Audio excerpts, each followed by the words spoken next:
First year और BA BEd first year का बाल्यावस्था एवं विकास पेपर फर्स्ट है, उसी का में हम आज टॉपिक ले रहे हैं विचार साचार्य का सिद्धांत। यानी विचार साचार्य का सिद्धांत क्या होता है।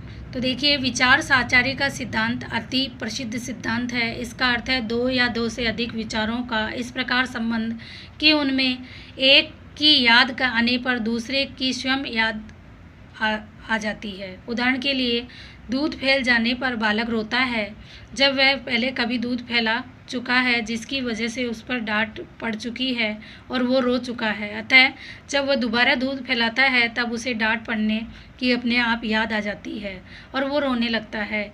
इस सिद्धांत का स्पष्टीकरण करते हुए भाटिया ने लिखा है कि विचार साचार्य एक प्रसिद्ध सिद्धांत है जिसके अनुसार एक विचार किसी दूसरे विचार या विचारों का जिनका हम पहले अनुभव कर चुके हैं स्मरण दिलाता है। विचार साचार्य के नियम।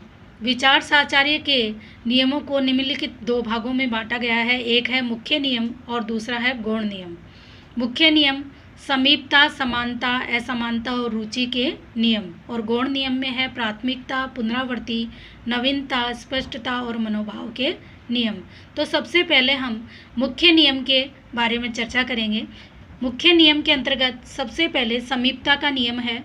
जब दो वस्तुएं या घटनाएं एक दूसरे के समीप होती है तब उनमें संबंध स्थापित होता है।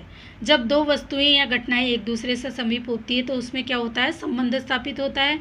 अतः उसमें एक का स्मरण होने पर दूसरे का स्मरण अपने आप हो जाता है। समीपता दो प्रकार की होती है, स्थान की समीपता और समय की समीपता।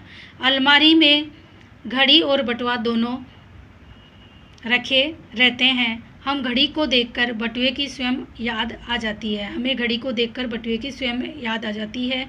इसका कारण है कि स्थान की समीपता है। 4 बजे घंटी की आवाज़ सुनकर बालकों को घर जाने की याद आ जाती है। इसका कारण है समय की समीपता है। समानता का नियम। ड्रम्ड एवं मेलोन के अनुसार समानता का नियम यह है कि यदि कोई वर्तमान वास्तविक अनुभव पुराने अनुभव के समान होता है तो वह पुराने अनुभव का स्मरण करा देता है।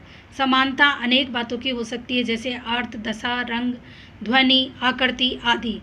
हमें भगत सिंह के क्रांतिकारी कार्यों का वर्णन पढ़कर चंद्रशेखर आज़ाद के क्रांतिकारी कार्यों का स्मरण हो जाता है। तो ये अर्थ की समानता। हमें अपने मित्र के भाई को देखकर अपने मित्र की याद आ जाती है, तो आकृति की समानता। दिल्ली का लाल किला देखते समय हमें आगरा के लाल किले का स्मरण हो जाता है, तो रंग की समानता। अपने मित्र को मोतीझरा रोग से ग्रसित देखकर हमें अपने मोतीझरा की याद आ जाती है, यह है दशा की समानता। असमानता का नियम। जब दो वस्तु एक दूसरे के असमान, विपरीत या विरोधी होती हैं तब वे एक दूसरे से संबंधित हो जाती है। अतः उनमें से एक अपनी विरोधी वस्तु की याद दिला देती है। हमें दुख के दिनों में सुख के दिनों की ओर काया के रोगी होने पर निरोगी काया का स्मरण होता है। कश्यप एवं पुरी ने लिखा है, असमानता का नियम यह बताता है कि विरोधी वस्तुएं एक दूसरे से संबंधित हो जाती है, जिससे उनमें एक अपने से विपरीत वस्तु की याद दिलाती है। चौथा है रुचि का नियम। जिन बातों में हमारी जितनी अधिक रुचि होती है उतनी अधिक सरलता से हम उनका स्मरण करते हैं। जिस बालक को गांधी जी में रुचि है उसे उनके जीवन की लगभग सभी घटनाएं स्मरण रहती है। वेल्टिन का कथन है कि रुचि ये निश्चित करने में निर्णायक कारक है कि जिस बात को हम देखते हैं या सुनते हैं वह हमें बाद में स्मरण रह सकती है या नहीं। प्राथमिकता का नियम। जो अनुभव हम पहले प्राप्त करते हैं वह हमारे मस्तिष्क में बहुत समय तक रहते हैं, अतः हमें सरलता से स्मरण हो जाते हैं। इसलिए कहा गया है कि प्रथम प्रभाव अंत तक रहता है, यानी first impression is last impression. यदि हम पहले भेंट में किसी व्यक्ति की योग्यता से प्रभावित हो जाते हैं तो हमारे मस्तिष्क में उसकी योग्यता का स्मरण बहुत कुछ स्थायी हो जाता है। पुनरावृत्ति का नियम। वैलेंटाइन के अनुसार दो बातों का विचारों का जितना अधिक बार साथ साथ अनुभव किया जाता है, यानी पुनरावृत्ति का नियम क्या कहता है कि वैलेंटाइन के अनुसार दो बातों या विचारों का जितनी अधिक बार साथ साथ अनुभव किया जाता है, उतना ही अधिक घनिष्ठ संबंध उनमें स्थापित हो जाता है। घास हरी होती है और हम बथुआ उसे देखते हैं, हम उसको बहुधा देखते हैं। घास क्या होती है? हरी होती है और हम उसको बहुधा देखते हैं। अतः हमसे कोई हरे रंग की किसी वस्तु के बारे में बात करता है तब हमें स्वाभाविक रूप से घास की याद आ जाती है। फिर है नवीनता का नियम।